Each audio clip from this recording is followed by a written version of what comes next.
सबसे पहले आपको बताएंगे कि पीटीआई की रुकने पंजाब असम्बली शाहीन रजा मेयो अस्पताल लाहौर में इंतकाल कर गईं।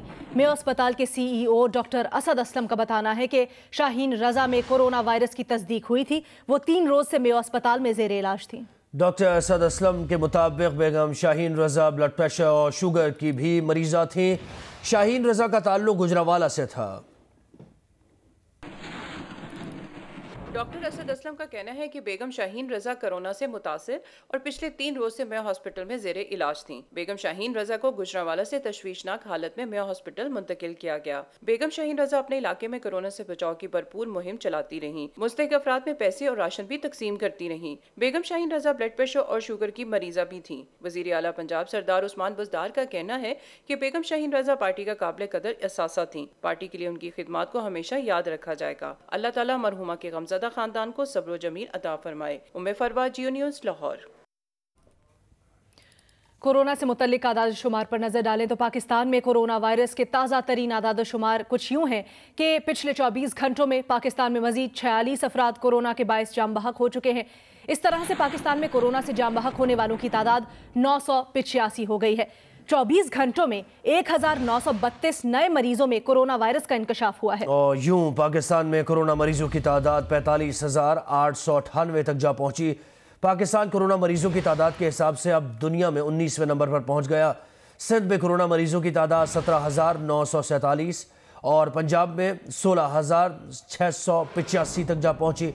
सबसे ज्यादा अफराद खैबर पख्तूनख्वा में जा बहक हुए, जिनकी तादाद 345 है। सिंध में अब तक 299 और पंजाब में 289 अफराद कोरोना के बाइस जाँ बहक हो चुके। 24 घंटों में पाकिस्तान में मजीद 13,962 टेस्ट किए गए। इस तरह पाकिस्तान में अब तक 4,14,000 से ज़ायद टेस्ट किए जा चुके हैं।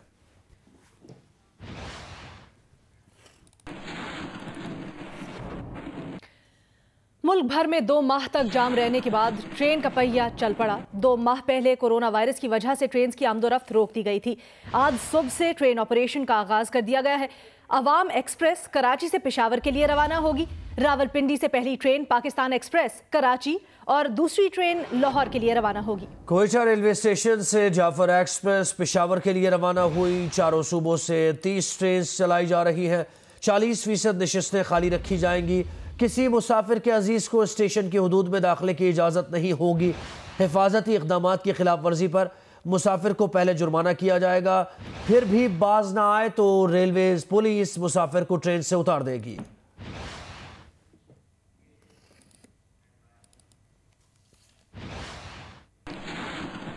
ट्रेन ऑपरेशन बहाल करने के साथ साथ हिफाजती तदाबीर को भी यकीनी बनाया जा रहा है। इसी तरह कराची कैंट स्टेशन के अंदर गाड़ियों का दाखिला बंद कर दिया गया है। स्टेशन पर मुसाफिरों की कतार लग गई है। मुसाफिरों पर जरासीम को स्प्रे किया जा रहा है। मास्क पहने बगैर किसी को स्टेशन के अंदर जाने की इजाजत नहीं दी जा रही। डीएस रेलवेज अरशद सलाम खटक ने कैंट स्टेशन पर मीडिया से बात करते हुए कहा कि ट्रेन सर्विस की बहाली के तनाजुर में सख्त हिफाजती इंतजाम किए गए। स्टाफ के लिए सैनिटाइजर्स, मास्क और ग्लव्स के खुसूसी इंतजामात हैं। मुसाफिरों को भी हिदायत पर अमल के बाद ही स्टेशन के अंदर जाने की इजाज़त दी जा रही है। डीएस रेलवेज का यह भी कहना है कि दौरान सफ़र भी मुसाफिरों का चेकअप किया जाएगा। मुसाफिरों को 1 घंटे पहले स्टेशन आने की इजाज़त होगी। हर ट्रेन में आइसोलेशन वार्ड कायम किया गया है। तबीयत ख़राब होने की सूरत में इलाज मुआलजे की सहूलत मौजूद है। डीएस रेलवेज ने कहा कि प्लेटफॉर्म और स्टेशन के दूसरे हिस्सों के फर्श को भी धोया गया है। स्टेशन पर डिसइंफेक्शन गेट भी नस्ब किया गया है। कराची कैंट स्टेशन से पहली ट्रेन सुबह 10 बजे रवाना हो चुकी है और दूसरी ट्रेन स्टेशन से रवानगी के लिए तैयार है। आज से शुरू होने वाले ट्रेन ऑपरेशन और वहां पर क्या हिफाजती इंतजाम किए जा रहे हैं, ये जानते हैं सनोविया चौधरी से। जी सनोविया। जी, इस वक्त हम मौजूद हैं कैंट स्टेशन पर और आज तकरीबन 2 माह के बाद ट्रेन ऑपरेशन का एक बार दोबारा से आगाज़ हो गया है। ईद से कबल ये ट्रेन ऑपरेशन जो है वो शुरू कर दिया गया है। अगर हम आपको ट्रेनों का शेड्यूल बताएं तो आज सुबह 10 बजे कराची से पेशावर के लिए अवाम एक्सप्रेस ट्रेन जो है वो रवाना हो चुकी है और इस वक्त दूसरी ट्रेन यहाँ पर मौजूद है। ये ट्रेन अब से कुछ देर बाद यहाँ से रवाना होगी। ये पाकिस्तान एक्सप्रेस है। इसका टाइम तो 1 बजे का है, लेकिन ये ट्रेन यहाँ पर स्टेशन पर लग चुकी है। अगर हम आपको यहाँ के इंतज़ामात के हवाले से बताएं तो जो रेलवे इंतज़ामिया है उनका ये दावा है कि यहाँ पर मुसाफिरों के लिए मुकम्मल जो है वो सोशल डिस्टेंसिंग का ख्याल किया गया है। हमने ख़ुद भी ये देखा कि स्टेशन के अंदर आते हुए हमें डिसइंफेक्शन गेट भी नज़र आया है और मुसाफिरों को इस बात की ताकीद की गई थी कि वो अपने पास हैंड सैनिटाइज़र रखें, अपना मास्क का इस्तेमाल ज़रूर करें और अपना सोप भी अपने पास रखें। तमाम मुसाफिरों ने जो टिकट्स है वो ऑनलाइन बुक किए हैं और यहाँ पर इनका ये कहना है कि टिकट्स जो है वो 60% जो है वो हर ट्रेन के बुक किए हैं और उसके बाद बुकिंग जो है वो क्लोज़ कर दी गई थी। कम टिकट बुक करने का मकसद यही है कि ताकि मुसाफिर एक दूसरे के साथ फासले पर रहें और जिन मुसाफिरों ने मास्क नहीं लगाया हुआ है उन्हें भी वापस भेजा जा रहा है। और ये एक और बात है कि जो ट्रेन है उसमें सिर्फ अंदर स्टेशन पर मुसाफिरों को आने की इजाज़त है, बाकी लोगों को अंदर आने की इजाज़त नहीं होगी। अभी तक जो है वो बज़ाहिर यही लग रहा है कि इंतज़ामात बेहतर किए जा रहे हैं, लेकिन चूँकि आज पहला दिन है और अभी सिर्फ एक ट्रेन रवाना हुई है, इसी तरह कराची से अंदरूनी मुल्क के लिए आज तकरीबन जो है वो 11 ट्रेनें जो है वो रवाना हो रही हैं और ये सिलसिला आगे भी इसी तरह जारी रहेगा। जी, लॉकडाउन में नरमी के बाद आज से ट्रेन सर्विस बहाल हो गई। लाहौर में सुबह 7:30 बजे पहली रेल कार रावलपिंडी के लिए रवाना हुई। रेलवे स्टेशन पर और ट्रेन में कोरोना वायरस से बचाव के लिए जारी SOPs पर अमल दरामद करने और करवाने के खातिर खा इंतजाम दिखाई दिए। नवीन अली की रिपोर्ट देखिए। 25 मार्च से बंद मुसाफिर ट्रेनें आज से रवादवा। लाहौर से रेल कार सुबह 7:30 बजे रावलपिंडी के लिए रवाना हो गई। रेलवे स्टेशन और रेलगाड़ी के अंदर कोरोना से बचाव के लिए SOPs पर सख्ती से अमल दरामद दिखाई दिया। चेकिंग करते हैं या हम उनका ताउन देते हैं तो अच्छी बात है। पहला दिन है ना, उसके बाद देखें क्या बनता है। जो भी इंतजाम किए इन्होंने बेहतर लग रहे हैं, हर चीज़ को सैनिटाइज किया हुआ है। बुकिंग मैसेज देखकर मुसाफिरों को रेलवे स्टेशन की हदूद में दाखिले की इजाजत दी गई। अजीजो अकारिब को स्टेशन की हदूद में दाखिल होने की इजाजत नहीं थी। स्टेशन की हदूद में आने से कबल मास्क पहनने की ताकीद की जाती रही। मुसाफिरों को क्लोरीन टनल से गुजारा गया, हाथों को सैनिटाइज किया गया, सामान पर स्प्रे किया गया, प्लेटफॉर्म्स पर हिफाजती फासले की जगहों को बाकायदा मार्क किया गया था। कैमरा डिटेक्टर से मुसाफिरों की स्क्रीनिंग भी की जाती रही। आज पहला दिन है तो हैं, अगर ये कंटिन्यू रहे हर दिन तो ज़्यादा बेटर रहेगा। बिल्कुल मुतमईन है और बड़ी ज़बरदस्त इंतजाम किए हैं रेलवे वालों ने और लोग भी उसका पॉजिटिव रिस्पांस दे रहे हैं। रेलवे हुकाम के मुताबिक कोरोना हिफाजती इंतजामात की खिलाफ वर्जी पर मुसाफिरों को पहले 500 फिर 1000 रुपए जुर्माना किया जाएगा। मुसाफिर तीसरी बार भी खिलाफ वर्जी से बाज न आए तो उन्हें ट्रेन से उतार दिया जाएगा। कैमरामैन AR अदनान के साथ नवीन अली, जियो न्यूज़, लाहौर। मुल्तान में भी आज से ट्रेनों की आमदोरफ्त का सिलसिला शुरू हो गया है। आज पहली ट्रेन रावलपिंडी से मुसाफिरों को लेकर मुल्तान पहुंचेगी। तफसीलात बताएंगी मैमूना सईद।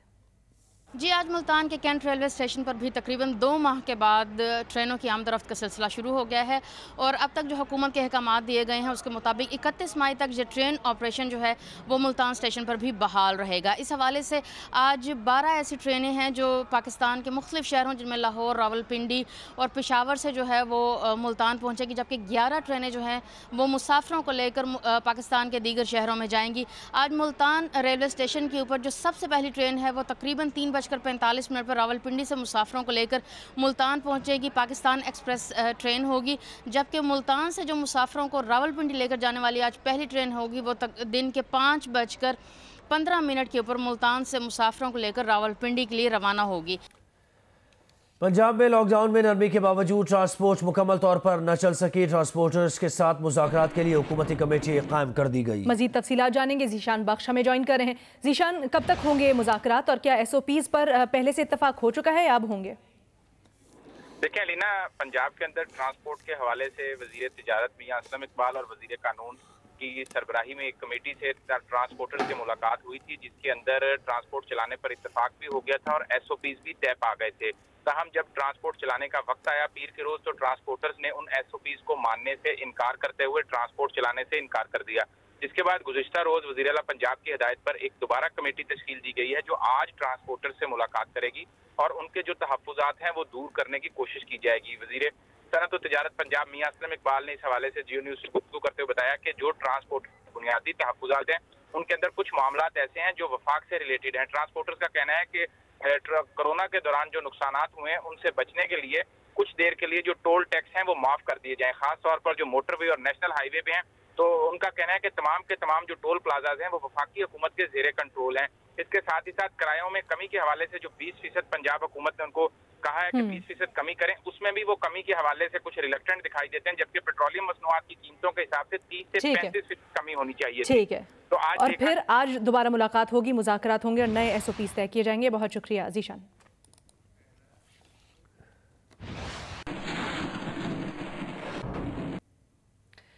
हुकूमत सिंध की जानिब से पब्लिक ट्रांसपोर्ट पर से पाबंदी तो ना उठाई जा सकी, लेकिन हैदराबाद में ट्रांसपोर्टर्स ने अपने ऐलान के मुताबिक बदीन बस स्टॉप से मुख्तलिफ शहरों के लिए मुसाफिर गाड़ियां रवाना करके पब्लिक ट्रांसपोर्ट बहाल कर दी है।